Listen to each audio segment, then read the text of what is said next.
L'écosystème de l'impression 3D, il est plutôt complexe et bien structuré dans le sens où on a des acteurs qui sont là depuis très longtemps, des fabricants d'imprimantes 3D, professionnels, mais aussi pour particuliers, on a vu ça depuis pas très longtemps.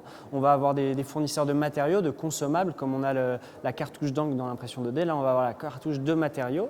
On va aussi avoir des secteurs annexes, comme par exemple le scan 3D, la numérisation 3D, tout ce qui est logiciel 3D, parce que qui dit impression 3D dit modèle 3D, on a besoin de créer le modèle d'abord sur ordinateur pour pouvoir l'imprimer. Et voilà, après plein de services, des nouvelles startups qui vont se mettre sur le créneau pour proposer des objets imprimés en 3D. Alors, globalement, tous les secteurs sont concernés par l'impression 3D. On va avoir l'automobile, l'aéronautique, la défense, même l'éducation à certains niveaux. Mais historiquement, c'est vrai qu'on a trois secteurs qui sont impactés par cette technologie, qui sont l'aéronautique, comme je disais, parce que ça va permettre de réaliser des pièces très complexes, qui n'étaient juste pas possibles physiquement de réaliser auparavant, qui coûtaient trop cher. On va avoir le médical, avec quatre grandes tendances qui sont tout ce qui est implants et prothèses imprimés en 3D sur mesure, aux mesures du patient, tout ce qui est orthèses, des plâtres, on commence à avoir des startups là-dessus qui vont se lancer, qui vont permettre d'immobiliser un membre. Une autre grande tendance, c'est pour la formation et la préparation d'interventions chirurgicales qui vont être assez complexes, assez sensibles.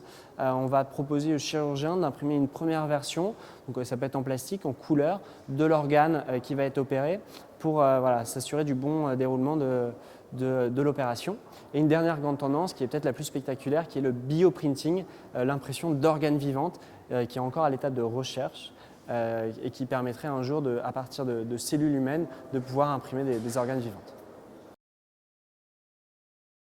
Alors on a plusieurs secteurs qui utilisent vraiment l'impression 3D pour innover. Alors on va avoir des petites startups qui vont se lancer en proposant vraiment des produits personnalisés, comme je disais, uniques, des produits qui n'existaient pas par le passé. Donc ça va être des lunettes sur mesure qui paraissent un objet un peu de luxe, mais qui aujourd'hui vont devenir assez communs au final parce que le prix va baisser grâce à des technologies comme l'impression 3D. Mais ça peut être des prothèses auditives, ça peut être des écouteurs. On pense à toute une gamme d'objets, les bijoux également. On aime bien avoir un objet assez unique. Donc ça c'est pour le consommateur final.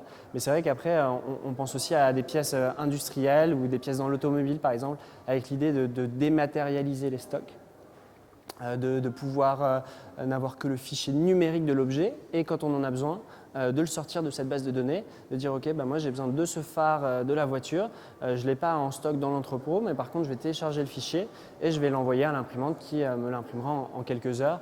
Donc plus de stock, on se rend bien compte du potentiel de cette technologie.